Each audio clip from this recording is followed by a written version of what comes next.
So it's my pleasure to welcome everybody tonight after a hiatus of a year due to you know what. We're really happy to be back again with the series. This is the Medieval Fair of Norman free lecture series, which we're titling, hopefully only for the next few months, as the free online lecture series. So what we decided to do is we will have 4 lectures this year, this semester. And I'm going to be interrupting myself occasionally to let people into the meeting.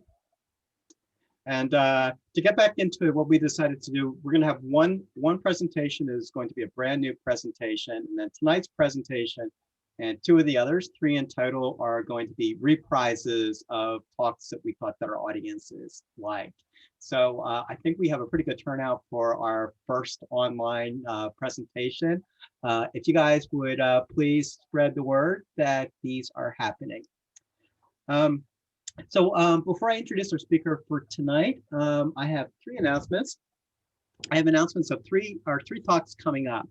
So we're going to do these like we usually do in live time. We're going to have 1 a month. The next one is on the 26th of February, and it's going to be a panel discussion with 3 professors from different disciplines at the University of Oklahoma. And to fit the times that we're in, this is the Black Death, a panel discussion. So that's the 26th of February. On the 26th of March, I'll actually be speaking. And I wanted to give everybody a little bit of vacation away from the pandemic to those times that we could actually travel outside the country.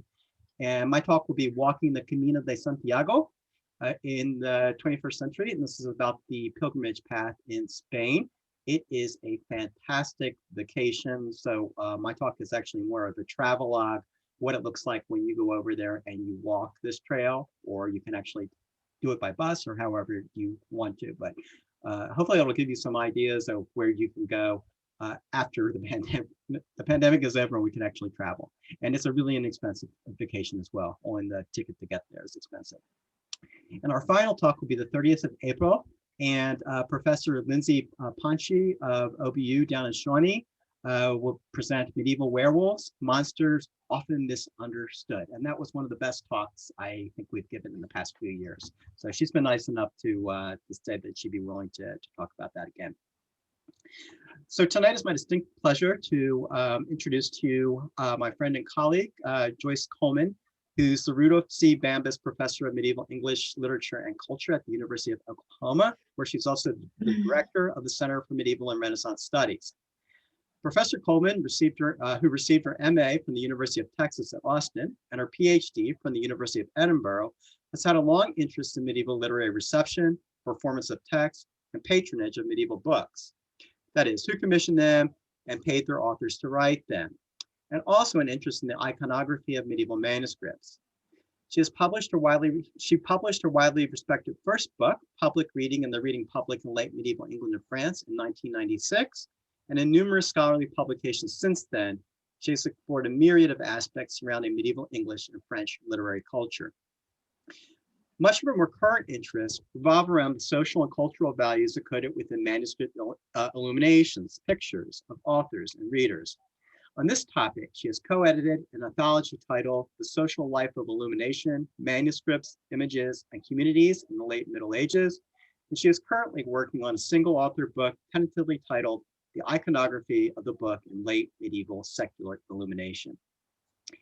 At the University of Oklahoma, Professor Coleman enjoys teaching classes on medieval literature, as well as on modern uses of medieval material, such as the works of JRR Tolkien, an interest that we're going to find more about tonight.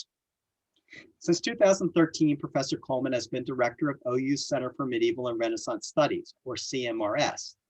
The CMRS helps present this series, the Medieval Fair Free Lecture Series, these monthly talks, and over the past several years has put on many symposia, successful symposia at the university.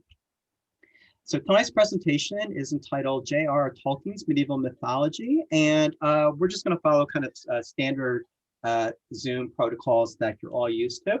I'm going to admit a couple of people here. Okay, so everybody has muted their mics, and I'll mute you if accidentally you put your mic back on. So if you could keep them muted throughout the talk, that would be great. You can also mute your picture if you want to. That's totally up to you. At the end of the talk, we're going to take questions. So we're scheduled to go through 7:30, but since we're at home and probably nobody really has any place to go, if we went a little bit over, I think that's going to be absolutely okay. And we'll give everybody a chance to answer questions. And I'm sure Dr. Coleman will hang around online if any of you want to speak afterwards. So I have the chat activated. You can put questions into the chat and I'll bring up some of those during the question and answer period. I might also call on you to actually express your comment yourself or your question. And then once we do go into the question and answer period, you can also unmute your pictures and just raise your hands, and I'll try to do a good job making sure that everybody who wants to speak can speak. We also have closed captions on tonight if anybody is having problems hearing or a problem with your audio. So I'm really not sure how you activate them at home, but you probably see them scrolling at the bottom of your screen, and I'm sure there's a way to make them a little bit larger. Okay, so without further ado, it's my pleasure to present to you all Joyce Coleman. Joyce? Thanks very much, Joe. You're welcome. And hello to everybody out there. This is the first time I've done an online public lecture, so I'm a little nervous, but I've got 2 computers and I think we'll be okay. I want to say another thing about the Medieval Fair / CMRS lecture series, which is that Joe and I started it with Anne-Marie Eckert, who runs the Medieval Fair. And the 3 of us has been doing this since 2009. So it's, I guess, we're starting our 11th year. And I'm really proud of us for doing all these talks. And I'm glad we've had good audiences. And I'm glad we have an audience tonight for a whole new format of doing these papers. And the other thing I want to say, because I'm currently into medieval pictures of things, is if you're wondering what's behind Joe's head, it's a embroidered tapestry of the great knight Yvain from the great author Chrétien de Troyes, who has just demonstrated his fierceness by defeating and killing a knight, and now has been brought to the knight's widow and is just going to get totally twizzled around by this woman and her sister. And it's a tapestry that shows little scenes of men being powerful and women totally messing the men up. And it's believed to be a wedding present, I believe, right, Joe? So that's that one. I can't hear you. You're muted. Okay. Sorry, anyway, I should know that. It certainly sounds like it could be a correct answer. Yeah. Okay, I've got pictures of the whole thing. I've seen it in Germany. Okay, and then my picture of this knight killing a dragon. It's off of a medieval manuscript, and it's actually the first word. It's, that this knight is in, there's a big R. It's reverentissimo, and so most reverend, and it's actually a book by Pope Gregory I about interpretation of the Bible, and yet it has what looks to me like a picture straight out of Beowulf, which is a totally pagan Anglo-Saxon poem, with that would be Beowulf on the top killing the dragon, and the guy that Beowulf is standing on would be his relative and helper, whose name I've just suddenly forgot, who is also helping to kill the dragon. So that's sort of part of what's cool about the Middle Ages, that you've got all these different kinds of interesting multiple viewpoints coexisting, right? Men powerful, women more powerful, Beowulf, a great pagan hero in a book about the Bible. Anyway, so I will get on to my Tolkien talk now. So to start with, I'm a medievalist. I am not a Tolkien scholar in the sense that I publish articles or books about Tolkien, but I became a medievalist from reading Tolkien when I was a teenager, and I've been teaching Tolkien for years now and learning more about him each time I teach. much of what I'm going to present today draws on the scholarship of Tom Shippey, this great Tolkien scholar, and also of John Garth, who has written about Tolkien and World War I. And tonight I'm going to try to trace how Tolkien's biography and the medieval period in which his academic work was concentrated were tightly related to each other and jointly fed into The Hobbit and The Lord of the Rings. So you're going to get medieval history, medieval linguistics, but that's because it all translates in certain ways into Tolkien's own works. Okay, now let's see, trying to move, there we go. So I've broken this into 3 sections, biography, history, and then how those 2 things converge into Middle Earth. And to start with biography, that is the older kid is John Ronald Reuel Tolkien at the age of about 3 or something, and that's his little brother Hilary. So John Ronald Reuel Tolkien, JRR Tolkien, was born in 1892 in Bloemfontein, South Africa, wherever, I'm not sure where Bloemfontein is, but there's South Africa. And everything in this map that is a sort of dusky pink was part of the English Empire at that time. And famously, the sun never set on the English Empire because whatever time zone you were in, it included some piece of the English Empire or the British Empire. Tolkien was born there because his father, who was this guy, had met and got engaged to a woman named Mabel Suffield, and his name is Arthur Tolkien, but they didn't have enough money to get married. So Arthur got the chance of a job in South Africa running a bank, and off he went. So that's his staff standing around him. And in due course, he had saved up the money, and Mabel came out on a ship, of course, back then, no airplanes. And so this is a picture of Arthur, and someone's colored in his hat band, and of Mabel Suffield, now Mabel Tolkien. And there is the young Ronald. They called him Ronald, so I'll call him Ronald until he's grown up, in South Africa. And one of the things to notice is that his mother, who wrote the message on this card, has very decorative handwriting. And anybody who's ever seen Tolkien's Christmas letters that he wrote to his kids, and eventually they got published, and he has the same kind of decorative handwriting as when he's pretending to be Santa Claus or Father Christmas, as the English call him. It was 5:27 a.m., which is a super specific time to remember. Hello? Okay. If anybody has a question, you can ask, but please stay muted otherwise. Okay, so there they are in South Africa, you know, carrying civilization, whatever, or making money, more like it.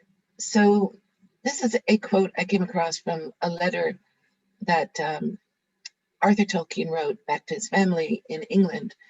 And I think it's lovely because it just shows how much he loved his son.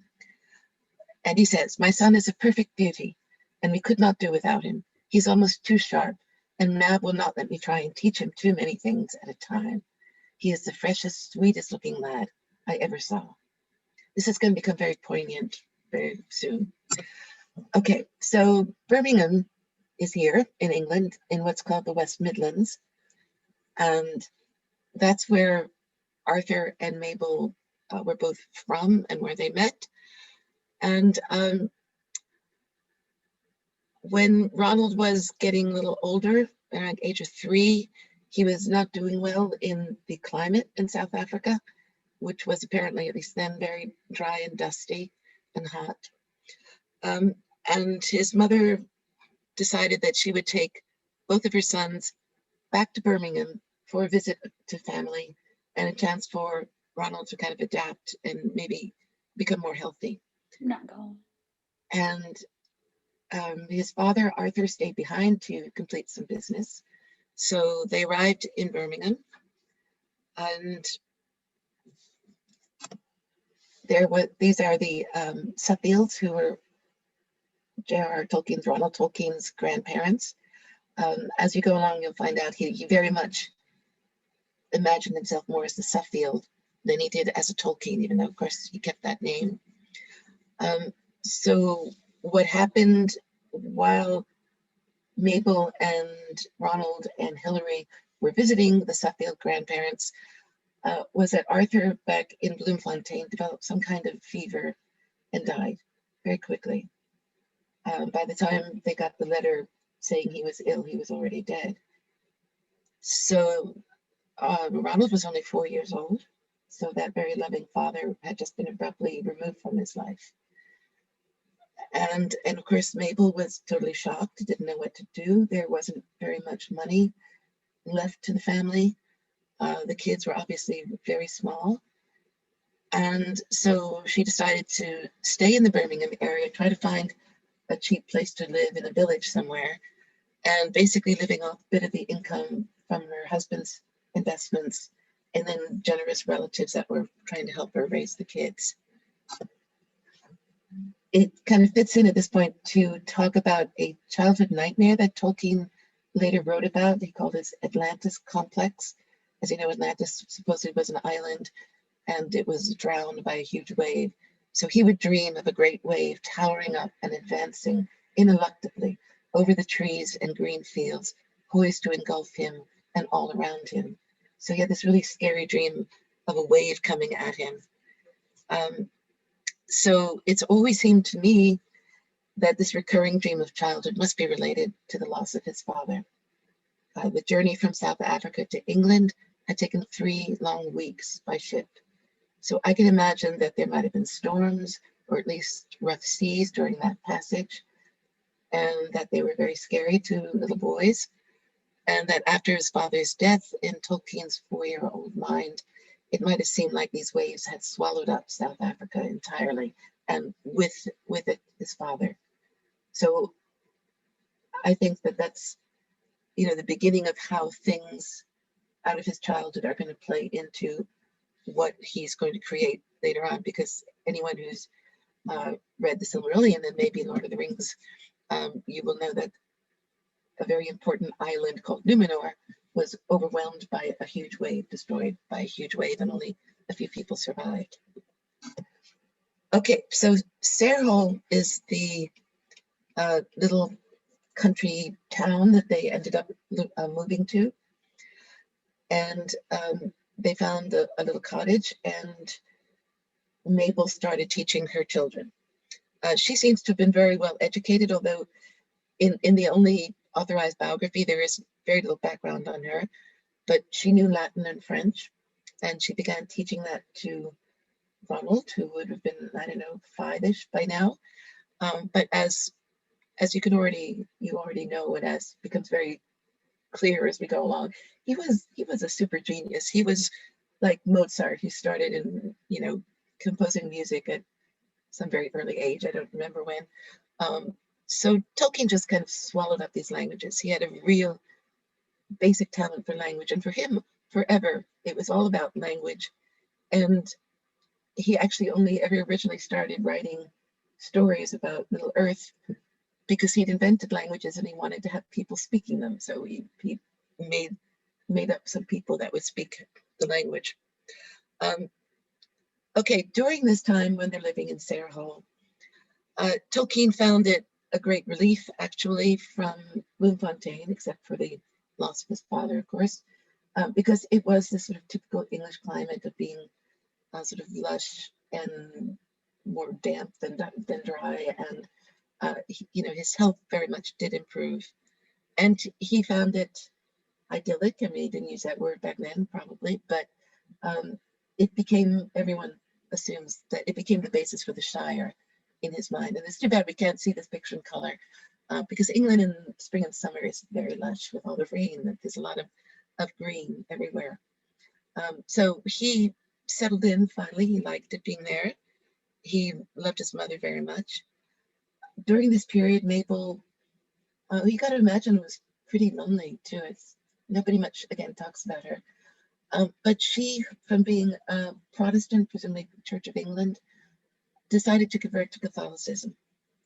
And this, in this time period, was a bad thing. I mean, Protestants and the Catholics did not like each other. Catholicism, since the time of Henry VIII, had always been persecuted and stigmatized in England. So this was enough of a shock to Mabel's relatives that some of them stopped supplying the money that used to help the family.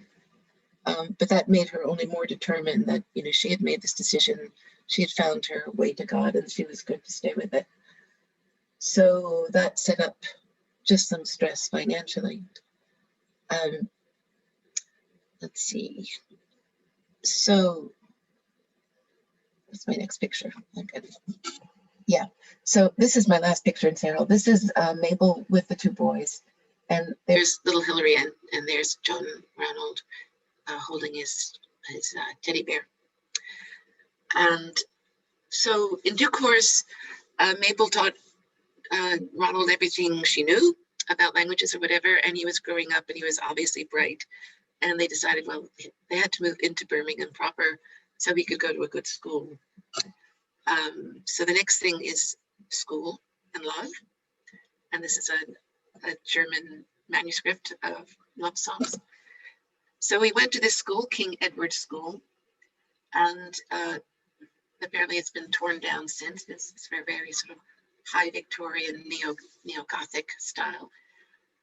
And Tolkien did very well in school. He was very bright. He made some very good friends.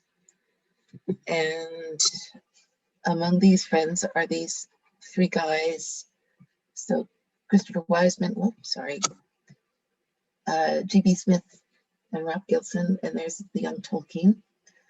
And they formed what they called the TCBS, Tea Club Barrovian Society, because they would go across the street to this early form of a department store, and called Barrows stores.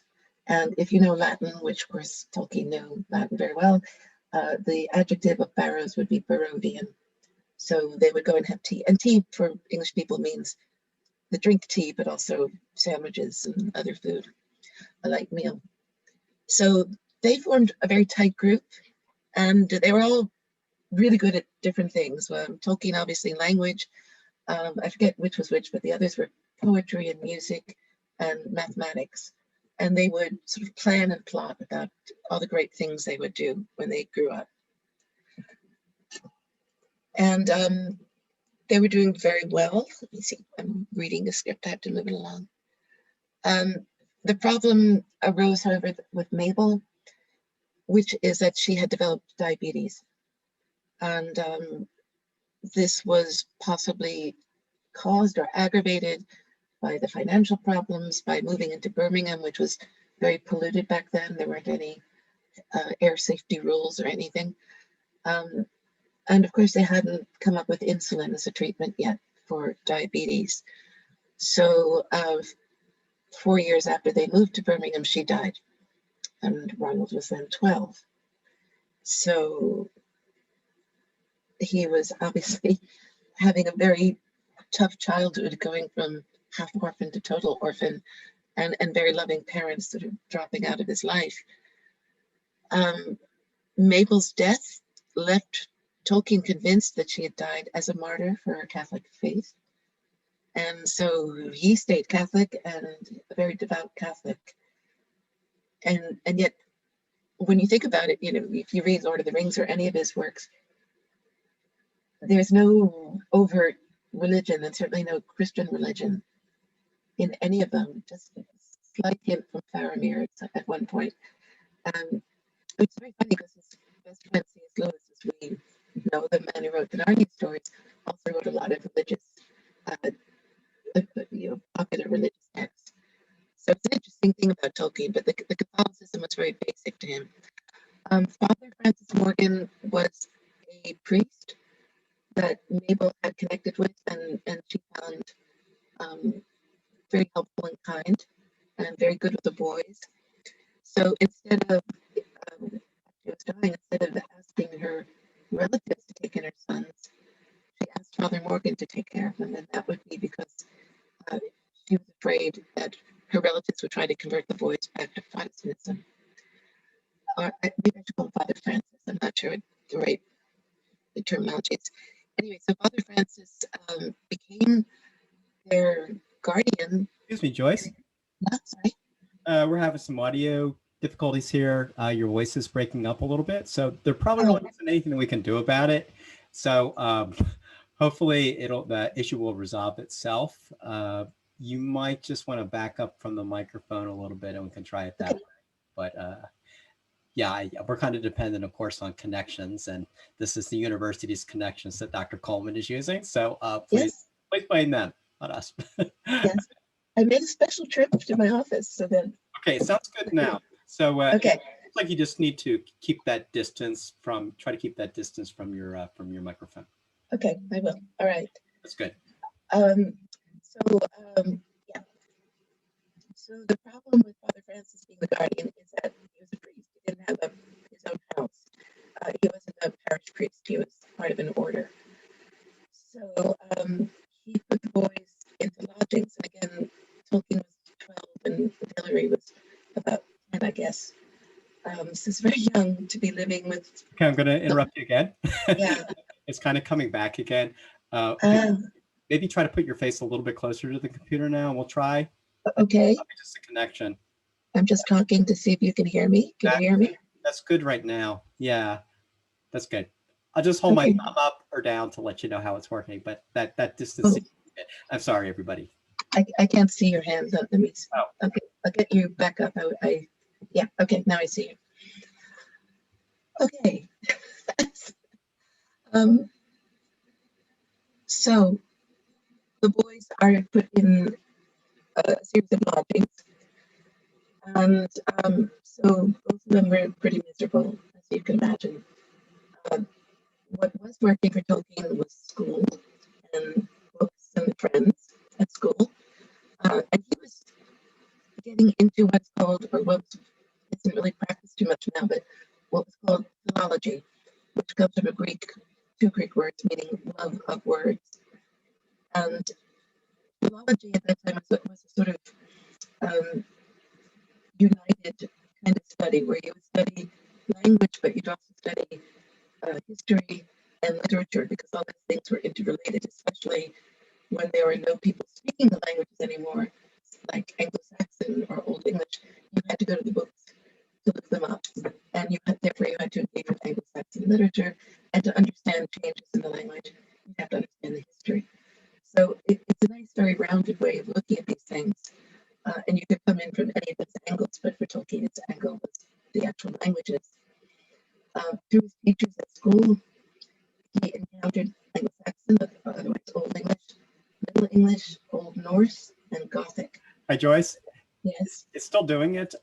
So I think somebody has the same suggestion I think I had. Let's get you to actually log out of the meeting and try to log back on. And if everybody, we apologize for this, but everybody knows Zoom these days.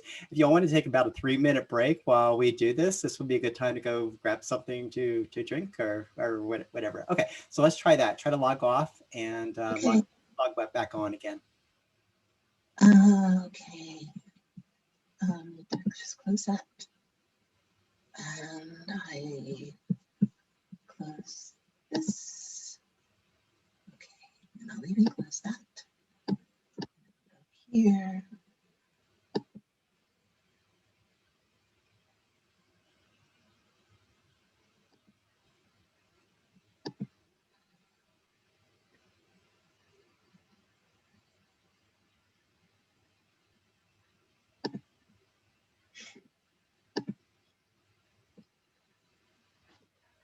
Okay, we had a couple of other ideas too. Perhaps your mic is wet, and you might want to put a light piece of cloth over it. Do you have a separate mic, or is it? No, it's just built into the computer. Okay, yeah. So, but you might want to log out of the meeting and try to log back on again. I did just do that. Is it not any better? It sounds okay now. Well, I have two computers here.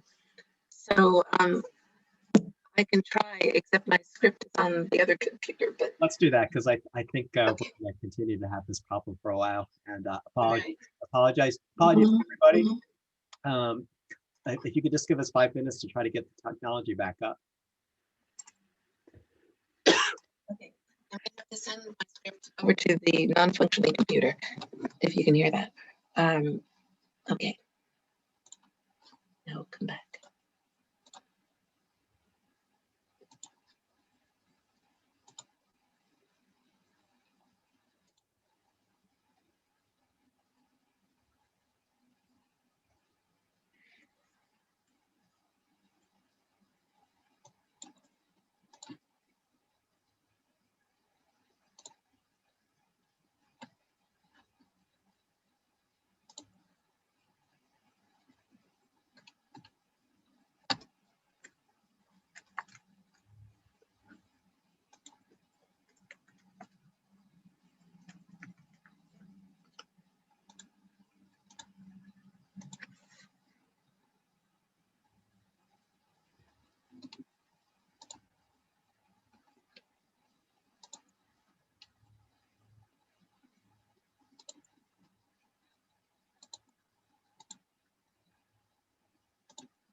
Okay.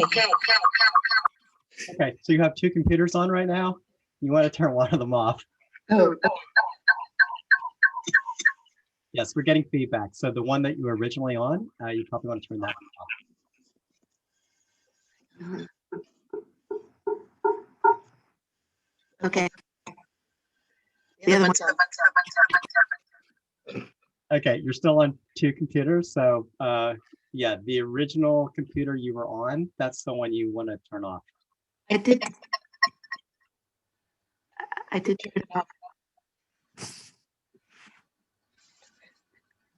I mean, Okay, let me try. Somebody has another idea here, so we'll do this. Okay, we'll try this one. Okay, go ahead and try to speak. hello. Okay. All right, let me try this one. All right. The problem is, Okay, so the new computer, unmute that one. Yeah. Okay, unmute the new computer. It's muted right now. Okay, and I'm gonna mute the one that you started with. Okay. That's working. That seems to be working somehow. Hang on. Okay, now I have to just get my script back. Okay, so it seems to be working. Let's keep our fingers crossed. Apologies to everybody, but yeah, we all know how this works, and sometimes it just doesn't. So thanks for your patience. Okay, so let's give it a go and see if everything works. Yes, I'm just trying to. I just have to get my script up. Okay. All right, I'm just gonna improvise. Okay, everybody, I'm sorry. I had nice script, but I could probably do this without it. Okay, Father Morgan, there he still is. And so he, yeah, he put the boys in lodging, and trying to get my train of thought back. And yeah, and Tolkien was going fast forward on philology back at King Edward School with his friends.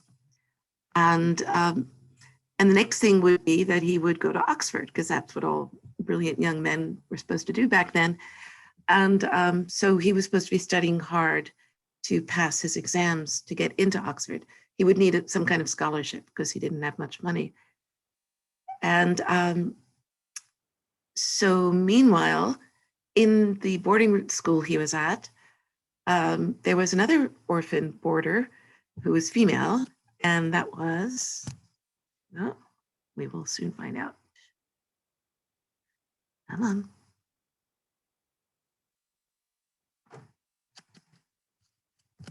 Okay. Let me do this. All right, sorry. Okay, now my screenshot. Okay, where is he? Can we go there? Everybody, I don't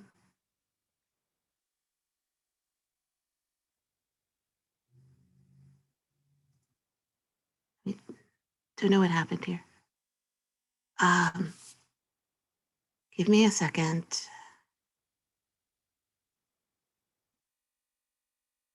Where is it? It's up here.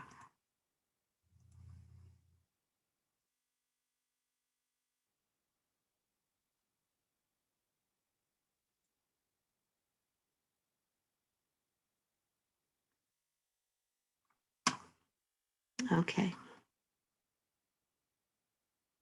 Yeah. Okay. Can everybody see that? No. So we see the Father Morgan. Yeah. Okay. There. And see that? Yes. Great. Yay, success. Okay. Good Lord. Okay, try to get rid of that. So, all right, Edith, over there on the left is Tolkien's first and only love, Edith Bratt. And she was also an orphan, as I said. She was good at playing the piano. She did some sewing, and she lived on some funds that had been supplied for her. So she was nothing like the kind of intellectual that Tolkien was. So, but she was very pretty, and she was sweet and also lonely. And they fell in love very quickly. And I know the student Tolkien is sort of oddly dressed for a time period now, but you started dressing like an adult as soon as you could back then. So they fell in love, and they were just sort of spooning. They never, back then, you weren't ever supposed to do anything more than that. And that was making Tolkien very happy. But then Father Morgan found out, and he was very upset because that was going to interfere with Tolkien's studies. He wasn't going to get into Oxford. And in fact, he did fail. He went and took a test, and he failed it. But you get to take the test multiple times. So anyway, Father Morgan did this kind of Victorian thing and forbade Tolkien to see Edith. And I think Edith might have seemed like not a good match to Father Morgan, because she wasn't important enough or educated enough for something. So anyway, Father Morgan forbade Tolkien to see his beloved, his sweetheart, and Tolkien obeyed, because again, we were just like in still kind of basically Victorian attitudes and morals and so on. And so he did what he was told by his guardian. And so it was then going to be 3 years before he actually ever saw her again, which was the day after he turned 21 and was independent. So it's not as bad a blow as losing someone completely, but he did lose connection to her, direct connection. Okay, now I've just got a couple pictures just to throw in some little details from his childhood life that went into The Hobbit and so on. And you probably already read the caption and figured this one out. He had an aunt who lived on a lane called Bag End, which of course is then where Bilbo Baggins turned up. And also when he was, like a junior, senior at high school, he went off with some people and friends and family to go hiking in the Swiss Alps. And one thing he came back with was this postcard, which says at the bottom, Der Berggeist, which, as Joe, who's the professor of German, could tell you, means the mountain spirit, right? So you can't really see me very well, but it doesn't matter. So this was just a picture of an old guy with a deer. And it seemed to speak to Tolkien. And of course, it would have reminded him of Odin. Odin, who was part of this Germanic culture that Tolkien became fascinated by, was part of Norse mythology that was practiced in Scandinavia until about 1100, about the 11th century, because it took a long time to get the Scandinavians converted to Christianity. So they went on believing in Odin and so on for a long time. So Odin is a old man with long beard and a staff and this slouchy cap of some kind. Okay, then Tolkien gets to go off to Oxford. And this picture was probably created at Oxford, and probably the building where it was painted is probably still standing at Oxford, because Oxford is full of really old buildings. One of her graduates from the earlier Victorian times called it that sweet city with her dreaming spires. Oxford, like Cambridge in England, is organized on individual colleges, which is what David Boren tried to replicate with Headington Hall and Dunham Hall, incidentally, a kind of self-enclosed college, literally, where students would stay in the college and be taught within the college, although gradually, I think after, I'm not sure when this started to happen, but there was a sort of general university umbrella over all this, where there were classes that people from all colleges would come to. But you lived within your college and you had a really close relationship with it. And these colleges were very old. So this is a picture that's probably from about Tolkien's time in Oxford, where you can see they're just getting cars, but they're still using horse carriages. There's Edon walking with his, what do you call it, his robe on. This, Don's are professors. Okay, this is Exeter College, where Tolkien went as a student, undergrad. And as you can see, it was founded in 1314. So apart from whatever else was going on, Tolkien going to Oxford, I didn't say this, but he took the test a second time and he passed, he got in. Is that, one of the things that England, Europe, other parts of the world have that America has not much of is a very visible past that is still a functioning part of modern life. So we don't see in Oklahoma much evidence of Native Americans being here and so on. And if you're in a place like Boston, there will be maybe 17th century houses, 18th century houses. You're not going to find 14th century houses where you would actually go and live as part of your going to college.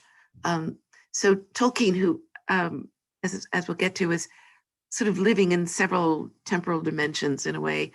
Part of him left behind in South Africa, part of him left behind with his mother. And through those relationships, kind of starting to kind of build a past, to kind of insert himself retroactively in the English past by means of studying these very ancient languages. And then he comes to live in a pretty ancient building, so I think this is all very meaningful to him, that he doesn't necessarily think that the present has to domineer and be the only thing you pay attention to. Okay, so Tolkien at Oxford, starts out studying classics as what we would call his major, which would be Greek and Roman, which, by the way, he could speak ancient Greek and Roman fluently, and also various other ancient languages by this point, I mean, already. And so he ended up eventually moving into what was called English Lang and Lit, English language and literature, which for him meant studying all these ancient Germanic languages. We're going to see a chart of Germanic, so you'll find out some more about it. And there happened to be a very important Germanic philologist called Joseph Wright, teaching at Oxford. He worked closely with that man. And so everything was going great, and Tolkien was going to just sail into an academic career, very likely. But World War I intruded. So again, he had bad timing, bad luck. He did manage to finish his degree and graduate, but then he enlisted. They weren't drafting people, but there was intense pressure to enlist. So he enlisted in what was called Lancashire Fusiliers and was sent to the Somme. And so anyone who knows anything about World War I knows that this was life in World War I, that you were dug into trenches on one side, the Germans were dug into trenches on the other side. You bombed each other. Occasionally you came out of your trench and charged, and hundreds of people dropped dead. And then you maybe had maybe 1 foot forward or backwards or something. So for a person who loved country life and trees and greenery and reading ancient languages, this was obviously a very difficult time. He was trained as a signaler because he was good with language communication. So he didn't actually have to be in battle, but he had to be in the trenches trying to communicate as all the bombs were dropping and as all the other horrible things were going on. And it's also widely accepted that this World War I experience went very much into the Lord of the Rings, and particularly to Frodo and Sam, their sort of march down to Mordor and how increasingly horrible it got. So that was very difficult. And 2 of his best friends from the TCBS were killed in the war.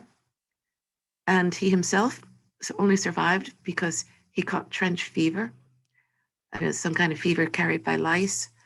And he was invalided back to England. And once he got there, he just never got better. Every time he started to get better, he had a relapse. And I don't think he was faking it, but I think it was really very good hypochondria. It's like good for the rest of us that he just kept relapsing. And then the war was over. Meanwhile, he and Edith, he had turned 21 while still at Oxford. He'd written to Edith, who had actually got engaged to someone else because she hadn't heard from him in 3 years. But he persuaded her, no, it's me you love and I love you. And they'd gone off and got married.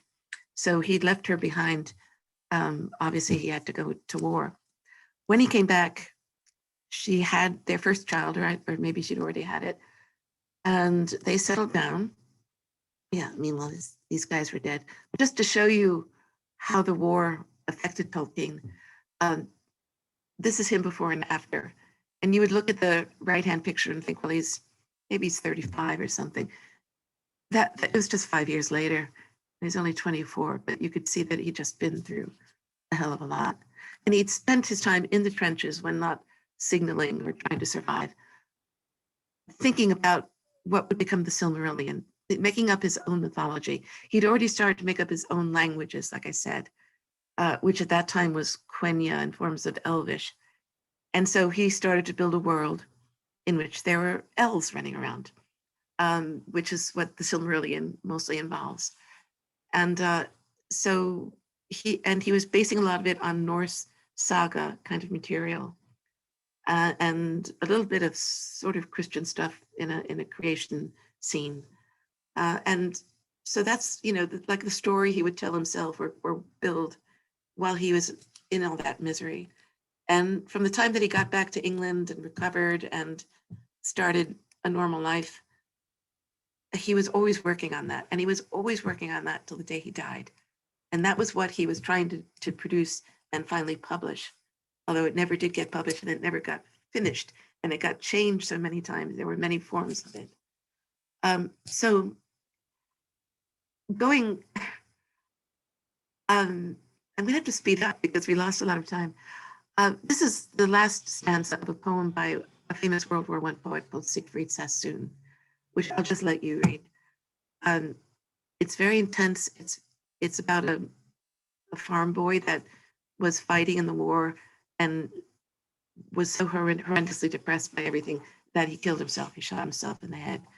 And there was a lot of poetry and literature coming out of World War I like this, in which was intensely angry, sarcastic, sardonic, wounded, and an attitude developed which was called modernism in literature, that all these ideas that made all these young men volunteer to go out and fight this war, which was miserably run and took so many lives and was never clear what the war was about. They took these ideals that had been brought up to them of valor and honor and courage and patriotism, and they rejected all of those, and they just said, to hell with it, we're gonna just live our life because all those other people didn't get to, and it's your fault. And Tolkien, who was making up all these sort of epic stories about elves, he and a few other people went the other direction. They recognized that the war, World War I, was horrible, but that didn't mean that courage and honor were bad things. It meant that those things had been exploited and used to harm people, but it wasn't, the things themselves were not bad. And I think Tom Shippey, who I mentioned, has argued that Tolkien is a modernist author, but heading in the other direction, not saying to hell with everything, we're going to just have fun and enjoy ourselves and not care what happens, but rather we're going to preserve these values and we're going to enact these values in a way that show their value, which becomes the Lord of the Rings, right? And the Hobbit. Those are, you can see all of them in terms of how does a person, or usually a man or male, respond when everything's bad and you can't trust anything. Do you just say F it, or do you sort of go forward and be strong? And so that's the choice that Tolkien made to sort of communicate to the world in opposition to modernism. Okay, I'm gonna go fast through family. After Tolkien married and he and Edith went off to Leeds. Well, he got a job first at Oxford on the Oxford English Dictionary. Then he got a professorship at the University of Leeds. And then he got a professorship at University of Oxford. And they came back. They ultimately had 4 children. They had a very nice family life. Everything from this point on was calm and happy and successful in his life, which is good. I'm glad he got a chance for that. But he never totally got over everything that went before because he had had so many horrible experiences. Nonetheless, he was, unlike a lot of modernists and other kind of artists and writers and stuff, he was a really good man. He did not cheat on his wife. He loved his kids. He did his job. And on the side, he tried to write the Silmarillion. This is a picture of him with his little son, Christopher. And I just like it. He's utterly exhausted, chasing the kids all day. But he's got a firm hand on Christopher's leg so that Christopher doesn't turn over in his sleep and fall out of the hammock. That's when his family is older. All right, coming into World War II, there was stress and anxiety because 2 of his sons were grown up by then and went off to fight. Fortunately, they both came back, but that was a stressful time.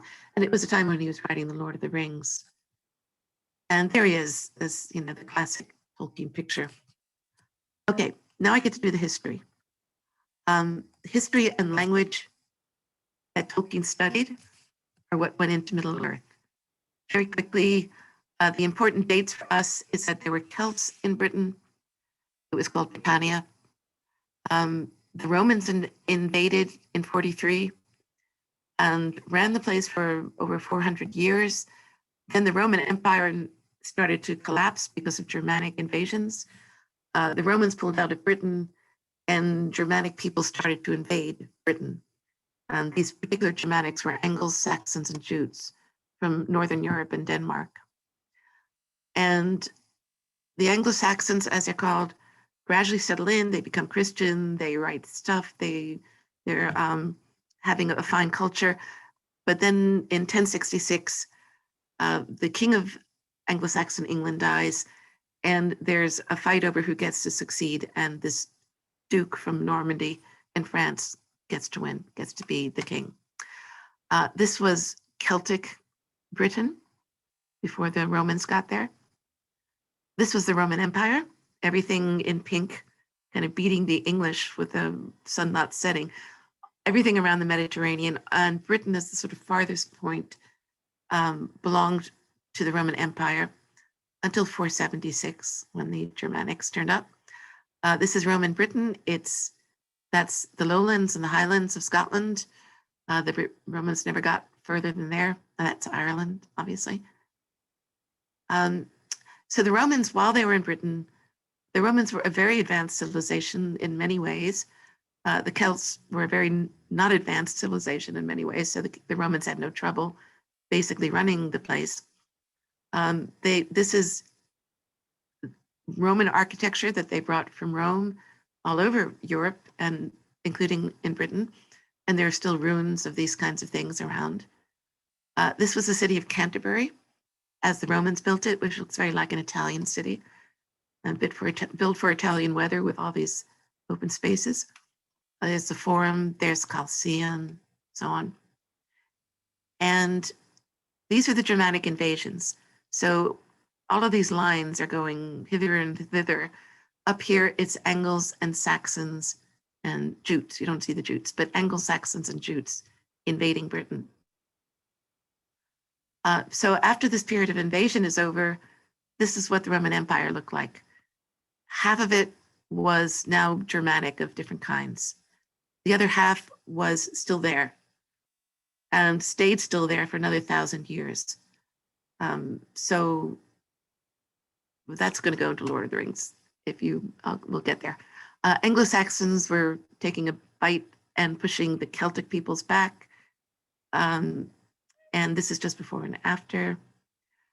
And well, okay, I don't have a picture of that, but the Anglo-Saxons eventually had all of that.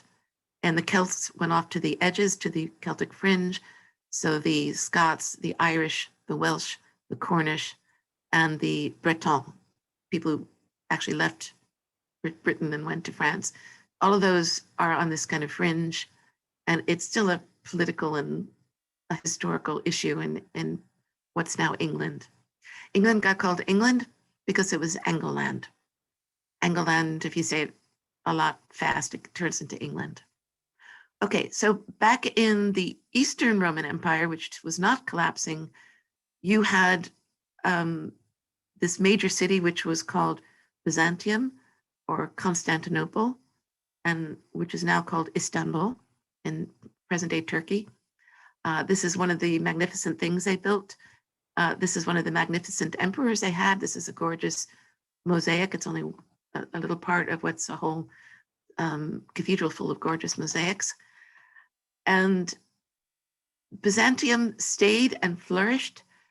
It was Greek-speaking. It had held on to lots of Greek literature, which was full of useful, interesting history and science, mathematics, and so on. So it was an advanced culture. And it stayed, as I said, for 1,000 years until Muslim rulers, so meanwhile, Islam had come along and had been sort of fighting against the Christian Roman Empire for some time. Finally, in 1453, the Muslim fighters defeated the European Crusader fighters, and Constantinople fell to whoever the emir or caliph was then. But that was for 1,000 years before that happened. Okay, just zooming in on England. This is a part of a box carved out of whalebone that shows a Germanic story. Yeah, there we are, Jutes, Anglo-Saxons invade Britain. There's the there's England proper, and the other bits are British. To this day, it's confusing whether you call any of this or any of this anyway, Britain, England, UK, whatever. The Anglo-Saxons were pagans. They, I forgot to say that Britannia had been Christianized when the Roman Empire in the 4th century went Christian. But the Anglo-Saxons were technologically and so on, not nearly as great as the Romans. They were warrior people. They did settle down and make villages. They didn't have the skill to like build in stone or anything. There's a poem called The Ruin, which is an Anglo-Saxon poet looking at the ruins of a Roman bath and just saying giants must have made that. And the word for giant was ent back then. Okay, so there are beautiful things. This is a reconstruction that were part of Anglo-Saxon culture, but it was pretty primitive. So this is Canterbury when the Anglo-Saxons arrive. They move into these houses because there they are, but they can't keep the roofs up. They have to thatch them. The stone all falls apart. Everything falls apart. There's before and after. Okay, Anglo-Saxon kingdoms. Over time, as I said, the Anglo-Saxons kind of sort themselves out, and there are several different kingdoms, depending what time period you're in. But the one we want to know about is Mercia. And Mercia is where Birmingham was going to be, and a town called Evesham, who's not visible on the map, already existed. And so Tolkien was from Birmingham, or raised mostly in or around Birmingham. Evesham is where the Suffields, his mother's family, originated, and actually where his brother Hilary ended up owning an apple farm in Evesham. And Tolkien very, very much identified himself, not just as an Anglo-Saxon, but as a Mercian, and felt that this was his homeland. Okay, this is the kind of writing that Anglo-Saxons used before they were Christianized and were introduced to Roman writing. It's what's called runes, right? And it's known as the Futhark because this is a TH sound. Futhark are the first few letters or signs, just like we have alphabet from alpha beta. So this is a form of writing they had, and it's very linear because you basically use it to scratch or carve onto wood or onto rock or stone. So here, for somebody had some kind of axe and carved their name on it. This, I'll just give you a little fast hit of what Anglo-Saxon sounds like. This is JRR Tolkien's favorite language.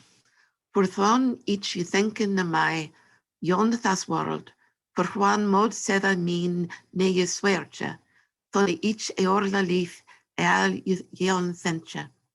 Who he fairliche fled of Yevan, modie maguthenias, swathes midden yard, eal rodogra yehwam, dreazeth on fealeth. Okay, and if you were following along, or if you noticed the red thing, there's that word Middle Earth. Okay, Norman Conquest.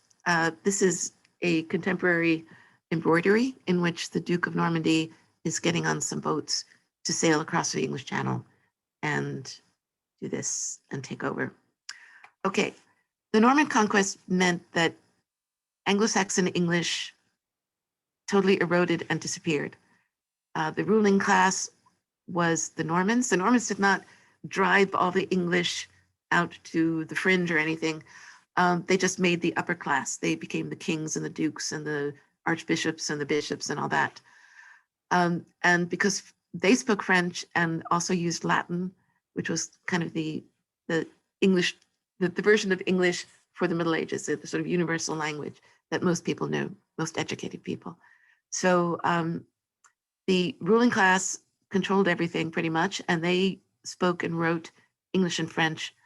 And there is no recorded English writing between about 1066 and about 1200.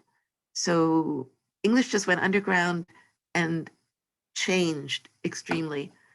And the language as we have it, I think I've got that coming up. Yeah, the language as we have it has very little Anglo-Saxon, except for a lot of the very basic words, like at the house would be Anglo-Saxon, Norman would be.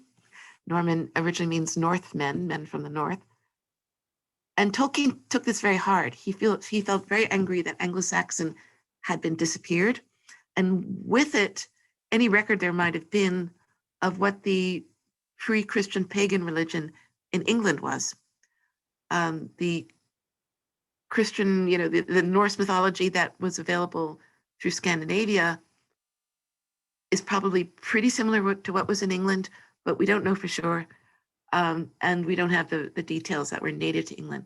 But there are primary things you can just point to, such as the English version of the name Odin, ruler of the gods in Norse mythology, is Woden. And Woden's day is Wednesday, right? I mean, back when I first tried to spell things, or pronounce things, I pronounced it Wednesday. And that's because Wednes is the Middle English genitive of Woden, so Woden's day. Tuesday is Tyr's day. He was a god of battle. And Thursday is Thor's day, god of thunder. So and Easter, of course, is the name of an Anglo-Saxon goddess, some kind of spring fertility goddess. So there's evidence that there was some kind of religion, Anglo-Saxon religion, but it disappeared with the language. And Tolkien resented this so much that in his debating club, he proposed this topic: the House deplores the occurrence of the Norman conquest in 1066. Okay, really quick linguistics. I'm going to have to go over time. Is that okay, Joe? Okay, Joe says okay. Okay, modern English that we're speaking right now, or I'm speaking, starts with Anglo-Saxon. When they got Christianized, Latin came in as a language. The Bible was pretty much in Latin. And although the first writing in the English language was done by Anglo-Saxon monks, translating the Latin Bible into Anglo-Saxon, word by word, writing it above the Latin. Okay, in the 8th to 11th century, there's some Viking action, invading and adding some words to the language. These were very similar languages, but there are distinct Viking additions. From the time of the Norman conquest, you get French for a lot of stuff, and you get Latin for a lot of stuff. And then into the Renaissance, when there's a lot of revival of Greek literature and everyone has to learn Greek, a lot of science words, such as the word philology and any kind of ology, are imported, which leaves us with a language in which their Anglo-Saxon sort of went away. English resurfaces around 1200 in what's now called Early Middle English. For people who know a little linguistics, English had lost inflection, and it had lost artificial grammar. They're two big things to lose, which makes it actually easier. In the language as we're speaking it today, there's only about 30% Anglo-Saxon words, and at least half of modern English comes from Latin or French. So what happened to the English language is that masses of Latin words came in, because French, of course, descends from Latin. So you're just getting Latin at one remove. Okay, to give you an idea of what the Norse setup was, that might have been the English setup, is that there were 3 discs, right? And so 3 flat lands with a serpent enclosing all of them. I guess that's the biggest one, so that's enclosing them. This is the tree, the earth tree, the universal tree or whatever, which has roots in every layer. The top is the world of the Aesir, who are the gods. Valhalla is up there. And the light elves are up there. The bottom one is Hell, H-E-L, that's where we get our word hell. It's the realm of the dead. And up in between is Middle Earth, Middenjard, or Midgard in Norse. And this is where the dwarves are, and this is where the dark elves are. And there are giants and other stuff going on. Okay, so Middle Earth, in case you ever thought Middle Earth is just the kind of, it's a middle, it's not so important. No, it's a middle between the three layers of cosmic reality of Anglo-Saxon and Norse mythology. Okay, there's a wanderer. Yeah, there's a Middle Earth again. So Tolkien knew all this. I mean, my God. And so when he was reading, speaking Anglo-Saxon, he could also speak it. And finding words like this, he would know how it related to Norse mythology and possibly Anglo-Saxon mythology. And it would be deeply meaningful to him. He would connect to it. Again, it's his ancestors speaking to him. Okay, finally we get to this. Good. You may have been figuring some of this out as I went along. Tolkien rotated the axis. So where in actual history, the Western Empire collapsed and the Eastern Empire survived, when the Númenóreans came to Middle Earth and founded kingdoms, it ended up being two different kingdoms. They founded one in the north and one in the south. So we just pivoted this way. Okay, I forget if I'm supposed to say this now, I'll just do it. And as you know from the beginning of Lord of the Rings, the northern kingdom has just faded away. Arnor has kind of died out. And there's just a few surviving Númenóreans who are known as Dúnedain, of whom Aragorn is the king and the descendant of the founder of Arnor. I forget his name. Meanwhile, Gondor is going strong. Gondor is like Constantinople. It's highly sophisticated, technological, advanced. It's ritualized. It has strange rulers, right? And so it is the same thing, only flipped. I realize that maybe everybody else knows that, but I only realized it myself when I was a grad student and thinking about these things and learning history. There are echoes in England of the kind of thing that, I totally forget why I'm showing you King Arthur. Okay, I remember this. Offa's Dyke. So there are remnants in English legend or actual geography, topography of Anglo-Saxon times or ancient Roman times. This is Offa's Dyke. It was created for the king of Mercia, remember Mercia, to make a border between Mercia and Wales, because the Welsh were antagonistic to the English for obvious reasons. And the King Offa had this dike made. So at the point where Frodo and his friends are leaving the Shire and heading for Bree, they come across something like this. And I have a quote in my script, which I don't have with me, but there's a description of this long trench that's with a sort of hill on the other side that somebody built. So that's Offa's Dyke. And that's where it would have been. Okay. Then the hobbits get to, let me see, they get to Tom Bombadil and then they get into the Barrows, right? Okay, Barrows are ancient burial sites that are made with stone, kind of Stonehenge kind of things, and then covered up with earth. And so these are very famous ones. That's where that famous helmet came from, Sutton Hoo. This is a barrow that the dirt was uncovered from, so you could see it. This is right near Tolkien's, where Tolkien lived in Oxford. And for a while, Tolkien had a car. He got rid of his car because of climate concerns. But he did, it's documented that he'd taken the kids and his wife, for a picnic or whatever, and came to this area. And so it's definite that he would have seen this. So barrows are actually pre-Anglo-Saxon. They go back to Neolithic times, but they are spooky, right? Go back to that picture. And this is the kind of barrow that the Barrow Wights would have come out and kidnapped Mary and all that.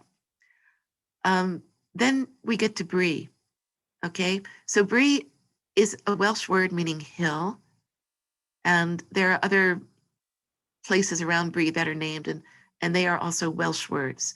So it's like the hobbits have crossed Anglo-Saxon time, Neolithic time. They've entered Welsh time, or Anglo-Saxon sort of Welsh time, where the people in Bree are described as short and dark, and I forget what else, there was one other word. And that's what sort of classic Welsh person is, tends to be shorter and have dark hair and maybe darker skin. So again, we're mapping English history or pre-history onto the map of Middle Earth. So another thing, when the hobbits leave Bree, they start following a very straight old road. Well, that's what the Romans built. The Romans were great engineers. To run a huge empire, you needed to have communications. They made very big straight roads. They just went through whatever was in their way. And those roads are still there in England. Some of them you can drive on. I mean, they've been paved, but this is one called the Foss Way. And I think the one in The Hobbit or in the Lord of the Rings is the Green Way or something like that. Okay, and then we get out of Bree and we're with Aragorn, and we come to Weathertop. And it specifically says in the book, the Númenóreans built a great watchtower on Weathertop, and it's burned and broken, and nothing remains of it now but a tumbled ring. Yet once it was tall and fair. So Tolkien is moving us through an equivalent to modern landscape in which all the remnants of this ancient English history and prehistory are exhibited or surviving. So, again, we're walking through several different time zones or time, I don't know what the word would be, time frames. Okay, and this is as an example of ancient Roman ruins still present and visible in England. It's remains of a fort that was built on the eastern coast of England to keep out invading Germanic peoples, as a matter of fact. Okay, and then when the hobbits actually get to Gondor or that area, we see the real Númenórean stuff that hasn't been destroyed. Just like if you went to Istanbul today, you would see that Hagia Sophia cathedral, only it's now a mosque, but it's still there. So this used to belong to some great Númenórean whatever, and now it belongs to Saruman, right? Okay, so there we are with that. Once we're in Gondor, the city of Byzantium or Constantinople was built kind of like a labyrinth. There's Hagia Sophia over there. And of course, Minas Tirith is built like a labyrinth. This is a really nice piece of fan art someone did. Byzantium had crazy rulers. Gondor, Minas Tirith has crazy rulers, right? So this is Denethor about to immolate himself and his son, Faramir, who you can't really see. Okay, and then the fall of Constantinople is all these people invading and the walls crumbling and all this.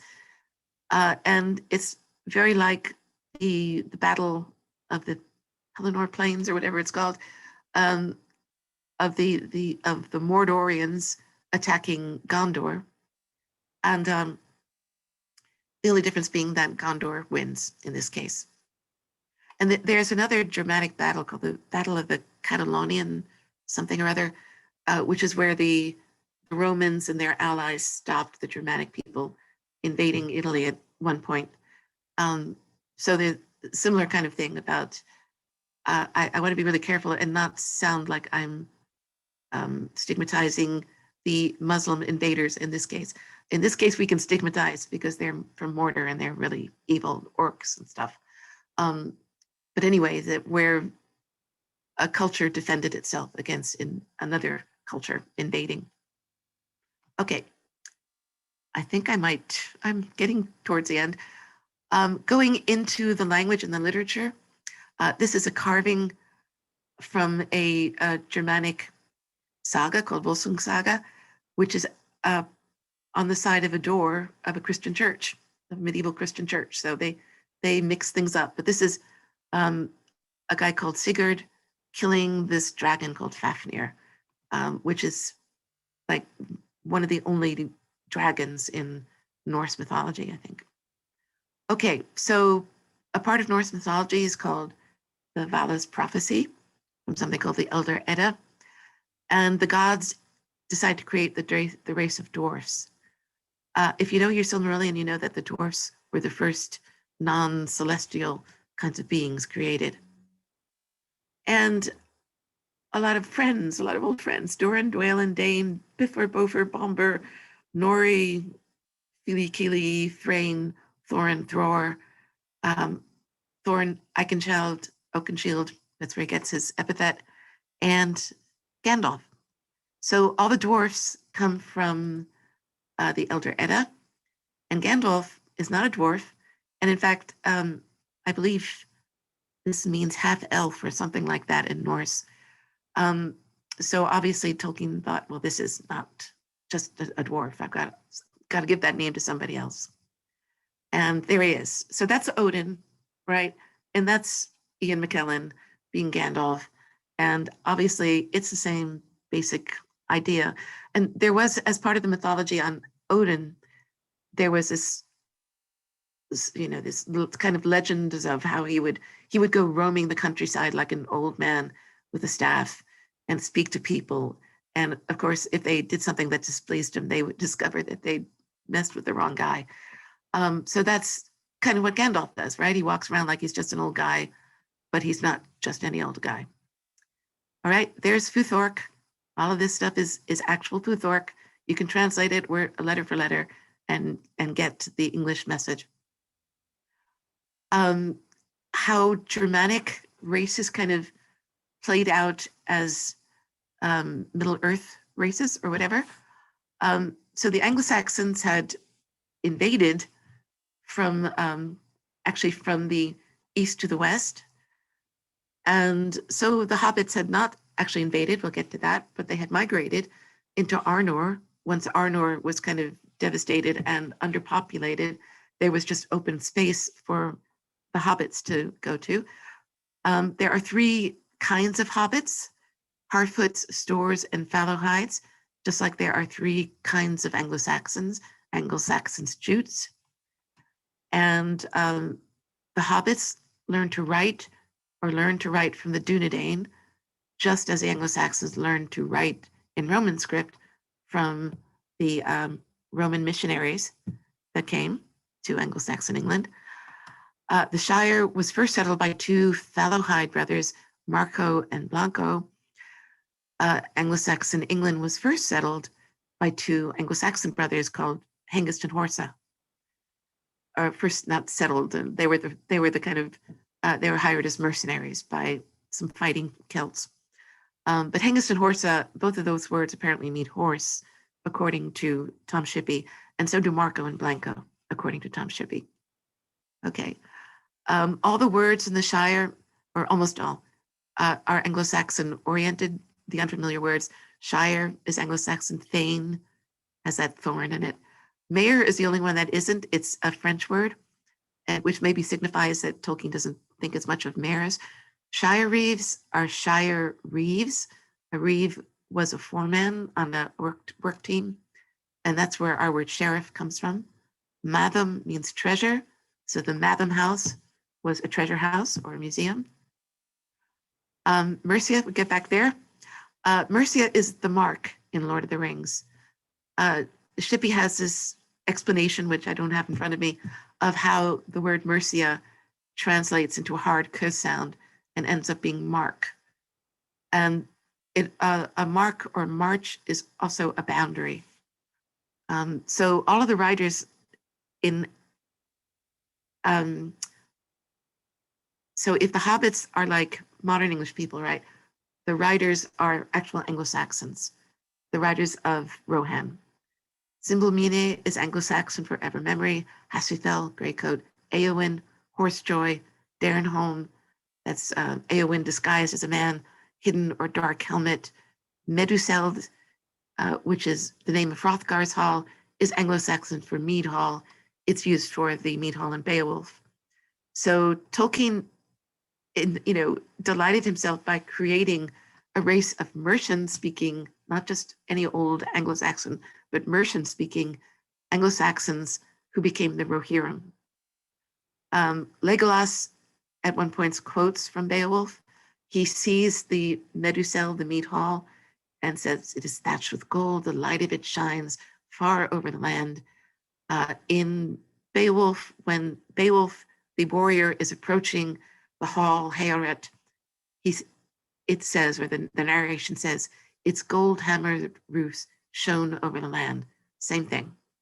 Everything that happens as Aragorn and everybody approaches Meduseld in Lord of the Rings happens when Beowulf approaches Heorot in the Beowulf.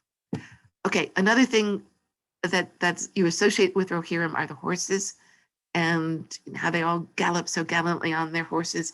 And of course, the special white horse, whose name I forgot, but they give to Gandalf. Well, another thing right close to where Tolkien used to live is this horse, which supposedly dates from the 9th century, celebrating an Anglo-Saxon king's victory over invading Vikings. So we're still with the Anglo-Saxon motif. Haven't got a lot of time for this, but it's Tolkien wrote this poem for the Rohirrim to sing while they're riding to the aid of Gondor. And it's in perfect Anglo-Saxon format in modern English, which is that there's a break, a caesura in the middle, and that it alliterates. So from dark Dun Harrow in the dim morning, with Thane and Captain rode Thingol's son, to Edorasia came the ancient halls of the Mark Wardens, mist enshrouded, and so on and so forth. Okay, I'm really almost done. This is a quote. Merry, as you know, is riding behind Derenholm, saying nothing and listening to the chant of the riders. He's trying to understand the slow, sonorous speech of Rohan that he heard the men behind him using. It was a language in which there seemed to be many words that he knew, though spoken more richly and strongly than in the Shire. Yet he could not piece the words together. So he's talking about Anglo-Saxon. Anglo-Saxon is a richer and stronger word. It's got a lot of sort of clanging sounds in it. And so I always identify Merry with Tolkien himself. Merry is a kind of intellectual, as far as any hobbit was ever intellectual, it's Merry, and the more thoughtful person. So again, I kind of imagine Tolkien, writing himself into the script as getting this ride, this great ride, classic epic ride to save society, save civilization. Hey, Joy, Yeah. I just want to interrupt you to say you do have time. I think everybody actually really wants to be here, so please don't feel too rushed. Okay. Yeah, Well, we're all locked down pretty much anyway, so take your time finishing, and we'll have time for questions also after. All right. Okay. So again, I'm seeing Tolkien again. The whole way he kind of tried to heal all the various wounds he'd had was through connecting to this Anglo-Saxon world that was heroic and valuable, and its heroism was meaningful, or so he wanted to believe it was, and to kind of put himself in that time and somehow build a kind of safe, happy place for himself in his imagination. So I imagine him as Merry listening to this, and oh my God, I'm with the Anglo-Saxons. It's like, oh my God, I'm in, I don't know, okay, I don't have full command of all the other kinds of exciting things to do. But anyway, it's like he gets to be there, he gets to be with them. And he's listening to this language he loves so much, spoken by the original owners of the language. And he's part of it. And so the one change he made, as I was mentioning, is that when the Germanic peoples took over the Roman Empire, it was by and large by invasion. I mean, I don't know all the history, and Joe might correct me on something, but certainly the Anglo-Saxons and the Jutes took over England by outright invasion and slaughtered a lot of people and drove a lot of people off their land. And when Tolkien kind of recreated that scenario, having the Numenorians come in or the hobbits come in, he took that part out of it. The Numenorians come into basically a mostly empty land and establish themselves and do not persecute people, although they do actually have a kind of an empire. The hobbits come in and they do not have an empire. They're just taking available land. Nobody is objecting. Nobody's being, killed or anything. The hobbits just settle in. So Tolkien cleaned up that bit of history. And this is my last slide. I want to say one thing before I talk about this, which is I kind of skipped this trying to go fast. The Rohirrim are the actual Anglo-Saxons, right? The hobbits are like the modern English. The dwarfs from the Elder Edda are like the original Old Norse, the original source of what Tolkien knew about Norse mythology. So the dwarves, if you remember, have like a secret language, and the few names that we get in Dwarvish are kind of really sort of mouth breakers or something. They are very complicated, growly kinds of names. And so that's the sort of triad that matches the Anglo-Saxons and Jutes. That matches ancient mythological Germanic beliefs to the Anglo-Saxons to modern English. Okay, and the reason I have this quote, which is my last thing, just goes right back to the beginning that Tolkien lost his father. Mary finds a father who is the king of Anglo-Saxon England. He finds this epitome of everything that he'd come to love in literature and language and his ancestry. And Mary only gets his father for a little while. So there's throughout Lord of the Rings, this kind of abiding grief that Tolkien always carries and that Frodo carries, right? But Tolkien managed to take all of that and somehow make it into something that still endorsed all these values that he believed in, right? And then, gave it to all of us and it just took off like crazy. Okay, I am finally done.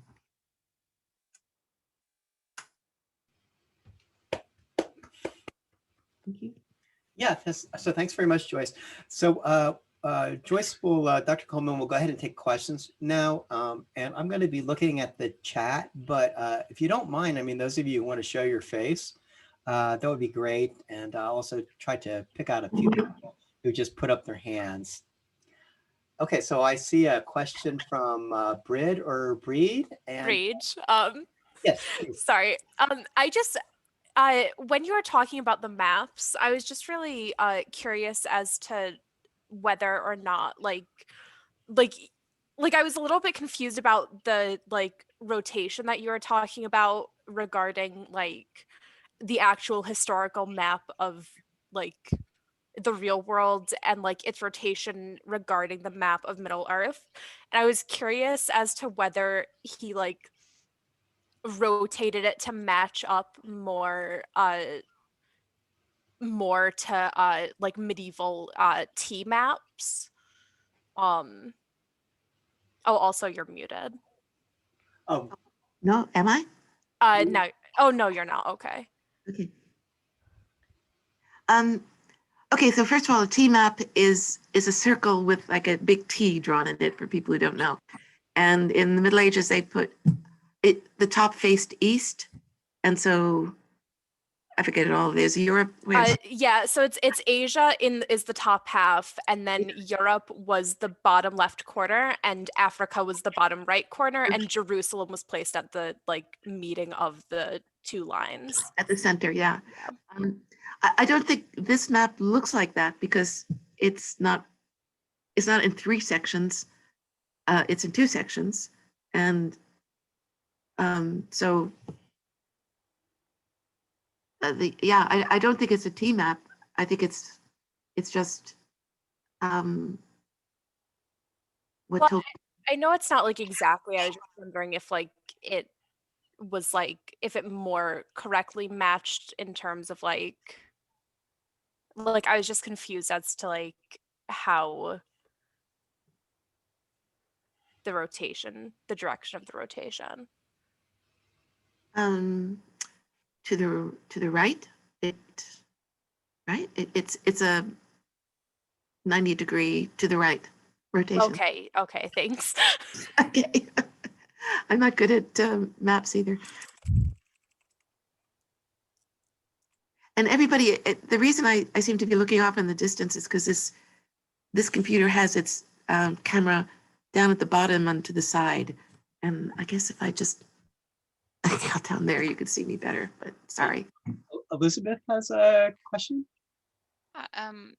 This is kind of way back at the beginning, but you mentioned that his mom converted to Catholicism, which was like really like unpopular socially. Do we know the reason why she chose that, especially when she was like a widow on her own with not a lot of social support? Or was it just that she felt that that was like a better fit? I like your background. Thank you. Seemed appropriate. The thing is, there's one authorized biography, and authorized means that the author had access through the family to private papers that may or may not be public now, I don't know. And the author, he's called Humphrey Carpenter. And he just doesn't say much about Mabel. And part of it is that he was writing this, I think, in the 1970s. You know, he was a male, and he maybe just didn't think that mothers are that important or that interesting or something, even though this one's very important. He just doesn't give a lot of detail. And I wondered about all those things. Other people have written biographies, but they didn't have access. And I know a lot of Tolkien papers are deposited at the Bodleian Library and I think Wheaton College. And they're, you know, maybe some of them are, you know, not viewable to the general public. Christopher Tolkien just died, who was Tolkien's youngest son and who became a medievalist and then became his father's literary executor and was the one putting the Silmarillion together and all those books that keep coming out, the King Arthur one and the Turin one and all that were put together by Christopher from opening cardboard boxes in his father's garage and seeing what the hell was in there. So I don't know whether Christopher's death means that access opens up. But anyway, there's just you just have to kind of Just don't know. the story to yourself as you think it happened. Fair. And kind of in that vein, as like a follow-up, and the answer might be the exact same, but like, is there any like sort of inclination that you have of like why he considered her to like have been martyred when you said that she just died of kind of natural health complications? She died of diabetes, and I don't know enough about diabetes to know if that can be caused by stress and hunger and other, you know, difficult life situations. Anyone who knows is welcome to speak up. But then again, you know, we all know about diabetes now. Maybe, you know, people weren't as informed medically as we all are now. Obviously, they didn't have the internet and they didn't have a lot of things. And she probably had limited access to medical care where she was, and given her, the national health hadn't been founded yet. So I just assume that whether stress contributed to the diabetes, that she definitely was under a lot of stress. I could imagine loneliness and, you know, it was nice for Tolkien to live in that little village, but it says in the biography that the villagers kind of kept some distance because these were middle-class people. And Mabel probably didn't have a lot of friends, or not friends of her kind of background. And so, I mean, you can go to a decline just from loneliness and stress and grief, right? People do really actually die of grief. So, yeah, you just have to decide what you think for your own purposes. Yeah. Yes, and Emma, we can take your question next, if you'd like to unmute. Yeah, you mentioned that the influence that different languages had on the world. I was wondering if there's a direct correlation between certain languages and certain races in Middle Earth, or was it all sort of just like a mishmash of all these languages? Hey, I'm trying to find you, Emma. Where are? See. Oh, there you are. Oh, of course. Okay, so I think very much. I mean, Tolkien had this whole feeling about language that the nature of the language, I guess, derives from the nature of the people and then influences the nature of the people. So it's this perpetual circle. Elvish, as you know, I can't speak Elvish, but it's a mellifluous language. And Dwarvish, as I was saying, is a kind of, I don't know, like tin cans falling over, empty tin cans falling out of a bin or something. And then Hobbit is straight out, as much as you can keep it, Anglo-Saxon derived English. And Tolkien wrote some really good essays, and one of them he says something along the lines of, we should use the English version of something as much as we can. So for instance, when I teach, sometimes I show this. You can call fire, fire. You can call it flame. You can call it combustion, right? And that's an Anglo-Saxon word, a French word, and a Latin word. And you can see the words get kind of fancier and more sort of bulkier as they go along. So you could say fire or you could say combustion. But Tolkien would tell you to say fire. Right? My father once wrote me a letter and said, when I was in college, it said, we have experienced some precipitation lately. Which is like it rained, right? So why not just say it rained? So anyway, yeah, I think Tolkien very much believed in that. I don't know if linguists agree with that or not, but he shaped his languages to fit the people. Yeah, it's a good question. So Chelsea has a question in the chat about, do we know anything about Tolkien maybe being a secret Norse type Anglo-Saxon pagan? Okay, Chelsea, now I'm looking for Chelsea. Down at the bottom of the chat. Bottom of the chat. Okay, well, I can't see her, but well, Tolkien has many facets. I think that's a good word. He was, this devoted family man. He liked to hang out with all guys. There was something called the Inklings. That was him and C.S. Lewis and a bunch of other almost completely male scholars and authors that would meet on various days and drink beer and read Norse sagas to each other or something. And then gradually, they read things like the Narnia stories and Hobbit and all that to each other. So he was a guy. He was a family guy. He was a very erudite linguist. He was very devout Catholic. He was also famous for being very for never getting things done, something which we probably can all sympathize with. So, for instance, he never just finished the Silmarillion and took it to a publisher. The story of how The Hobbit got published was that he has, he's working on the Silmarillion forever. He now has little kids, and he tells them stories, and he starts putting in some Silmarillion stuff, but that's kind of heavy for little kids. So he, according to him, just totally randomly, just happens one day to write a sentence, in the hole in the ground there lived a hobbit. And then he said, well, now what's a hobbit? And so he put the hobbits in the stories he was telling his kids. So there's a kind of little human scale character going around with all the gods and elves and stuff. And then he went on elaborating the stories he told his kids. And then a grad student of his told a friend of hers who worked for a publisher, oh, Professor Tolkien tells these nice stories to his kids. So apparently sometimes she was around for that. And you should see if he wants to publish them.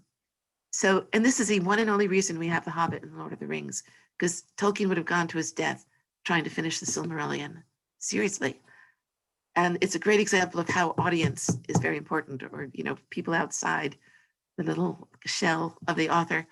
So this publisher sends a rep, can we see what you've got? And because he's raising 4 kids and he doesn't have a huge salary, he thinks, okay, well, I can make some money, I'll do this. And he writes out The Hobbit, gives it to them. The publisher gives it to his 10-year-old son to read. 10-year-old son says, this is a good book, you should publish it. So he publishes it and it became a huge hit. I know I'm digressing a bit, but I'll get back. And once it's a huge hit, the publisher comes back and says, okay, we want another Hobbit. Just as, we want another Iron Man or whatever, right? Because we made a lot of money off the first one, let's do another one. So Tolkien sits down to write Hobbit Part 2, and being him, it just gets more and more complicated. And the hobbits aren't just sort of fun, silly people. There's the ring. And when he had the ring originally in The Hobbit, it was just a ring out of a fairy tale. It wasn't the ring of the Lord of the Rings, the Ring of Doom or anything. He had to go back. When you read The Hobbit now, you're reading a version he revised to kind of retroactively make it a more scary ring, more important ring, and more powerful, right? So that idea only came to him as he was writing.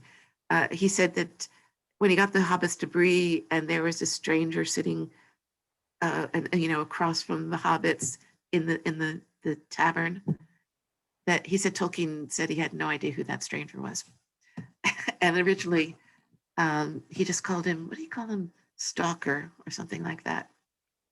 So anyway, it got bigger and bigger and bigger, and took forever, and got, was not just a Hobbit story, but then obviously it was successful. So when you asking about how could he be, so pro-pagan when he's also Catholic, he just was.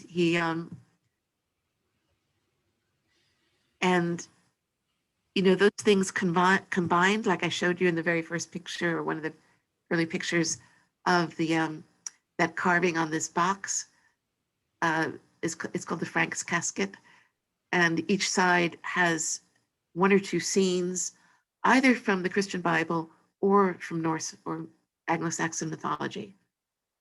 And there are inscriptions both in Futhark and in Roman letters. It's just, you just do both at the same time. And I expect when you are, if you are in the first generation of Anglo-Saxon pagans who get converted to Christianity, that's how you are, right? You're some of each, and you just sort of hold on to that. A thing I've seen, that I was in Guatemala once, allegedly studying Spanish, and I went on a trip with some friends. So one of the students in our language group had graduated. He was a priest. He'd gone off to run this church. So we went to visit him in his church, and it was a Catholic church, but there were various things around in the church and on the floor, all these flowers on the floor that were from original Guatemalan or Aztec or whatever religion. It's called syncretism. You just combine these things from your various sources. And we asked this Jesuit priest, so are you going to make them stop doing this? And he's like, no, they're happy as long as they come to church, he said. So I don't know, that's the best I can do. And Braid has another question, please. Sorry, just to go back to what Emma was saying, so the way that I always understood Tolkien's motivation for writing The Lord of the Rings, beyond after he moved beyond The Hobbit and was writing books for adults and incorporating his work as a conlanger and stuff into them, it was my understanding that it took on an aspect of him trying to fabricate a pre-Christian English mythology to kind of stand in the place of the pre-Christian mythology that had been lost.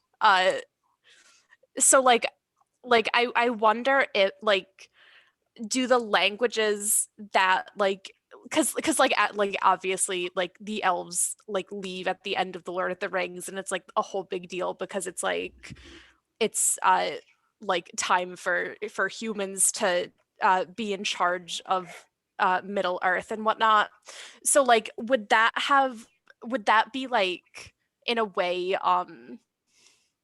imagine if I spoke English, would that be like would that is that kind of like him like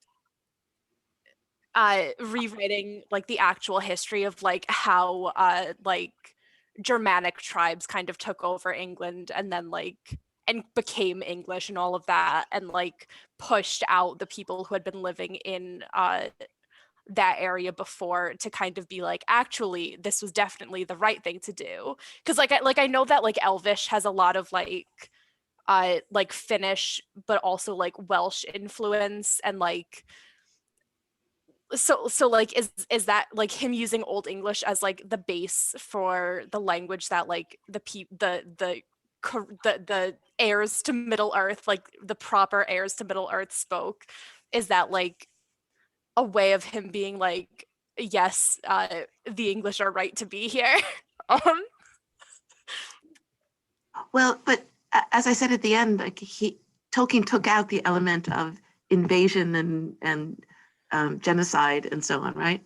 Well, that's what I'm asking though. Is like, is that kind of a way of like rewriting that past to be to like is that like mythologization of that past like I don't know, like I'm just curious as to like the implications of like the way that he mythologized that past and like use languages to represent like the English like after them they kind of the Germanic tribes merged into the English, like them pushing out the previous people living in those places. Well, it's interesting, especially because he was born in part of the British Empire, right? Mm-hmm.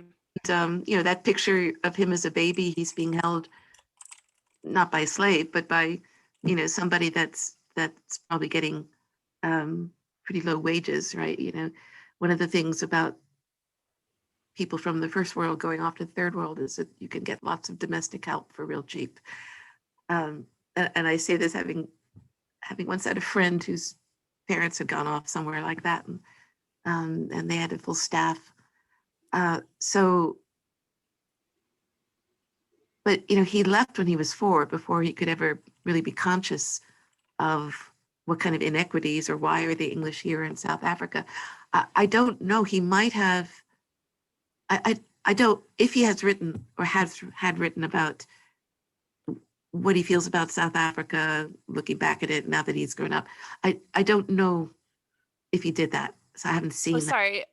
For clarity, I'm not talking about like his time in South Africa. I'm talking specifically about like relationships between like different countries within like the United Kingdom, even like the like Anglicization of like Wales and Scotland and like even like Ireland before the Republic of Ireland broke away.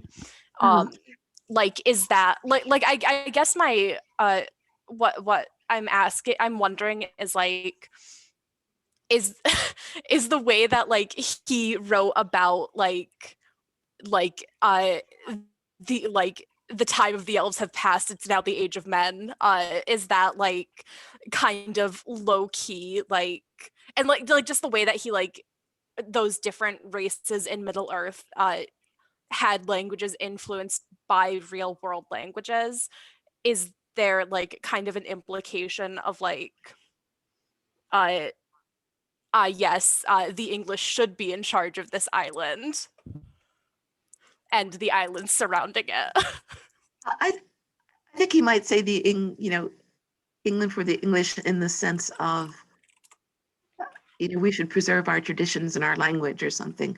I don't know what he might have thought about, like after World War II, a lot of Caribbean Black people started moving to England. A lot of Indian people from India were moving, Pakistan. And there was, a fair amount of racism in reaction to that. I'm not aware of anything he said about that either. And I know as a teacher and a colleague, he worked with people who were not necessarily English, but had come to England. So I think he's still, I don't think he was concerned about the present in that. He was concerned about conserving nature, about not cutting down trees and not driving cars because they pollute and they change the way people live. So it would be more about keeping your history and keeping the land, in a way that we pretty much endorse now. And then as far as like the elves speaking Quenya and Sindarin, which are based off, you're absolutely correct, off of Finnish and Welsh. I agree. I think that it is, and I think that if there is some kind of hierarchy of wonderfulness of different kinds of Middle Earth people, the elves are the highest, according to Tolkien. So the fact that they aren't driven out, sort of history drives them out. They knew what was going to happen. That eventually, according to the big plan, humans were supposed to take over, and they have a place to go. But as in everything with Tolkien, there's always regret. You love Lothlorien, you have to leave it, and you're going to a wonderful place that will be wonderful, but to leave this other place is very hard. So I think that's what I can do with your question at this point. Is there anybody else? So there were a few things in the chat about where the name England comes from, the etymology. And we are pretty certain it actually derives from Angles. Isn't that? Yeah, it's from Angleland, and I always forget the geography, but the Angles apparently lived in an angle. That something like two rivers, making an angle, and so the Angles actually lived in that angle. And I think it's one of the earliest. I might have this wrong. One of the earliest English historians. I think it's the Venerable Bede, maybe, who actually says, "Okay, our name England derives from the Angles." I think somebody in the 7th or 8th century told us that. Doesn't mean we should believe it, but it's probably Yeah, and there is controversy nowadays, which I think is a bit silly, but because all of the white supremacist stuff is using Germanic symbology, right? And, runes and flags and whatnot. And also talking about the Anglo-Saxon race as the one great white race or something. People who are actually scholars of Anglo-Saxon literature, some of them are saying we shouldn't even use the term Anglo-Saxon and we should use Old English, right? Or something like that. And it's caused a lot of fuss. And I think it's maybe dying down a bit, but the International Association of Anglo-Saxonists changed their name to something like the International Association of Scholars of Old English Language and History or something bizarre. Personally, I think it is the name. The Anglo-Saxons called themselves Anglo-Saxons. There's in the Anglo-Saxon Chronicle or something like that. And they were Angles and Saxons and Jutes. So it is a kind of dangerous name or word in some ways. And I'm not a white supremacist. Are there any other questions or comments that somebody would like to share?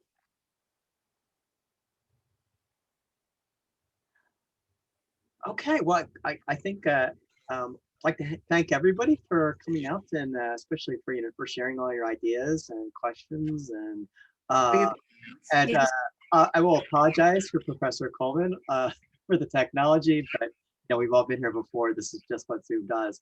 So thank you all for bearing with that and staying with us for the rest of the night. And I'll let Professor Coleman have the last word.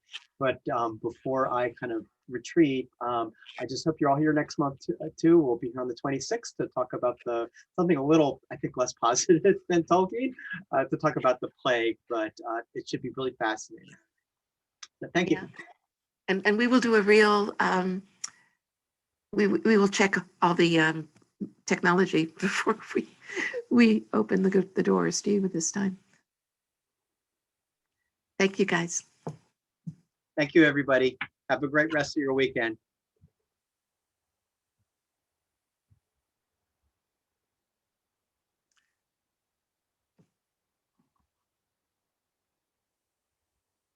Joyce, I'm just staying on until everybody goes. So we're still being recorded. So.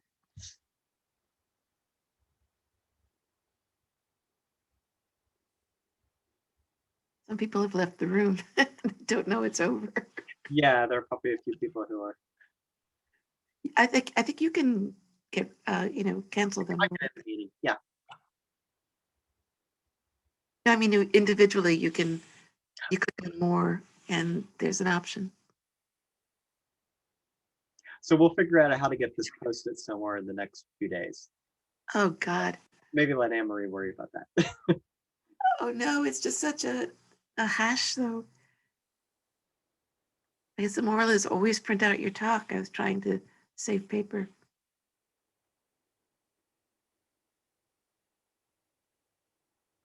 Okay, well, I'll talk to you later. I'm gonna go ahead and end end it now. Thanks. Bye-bye. First of four.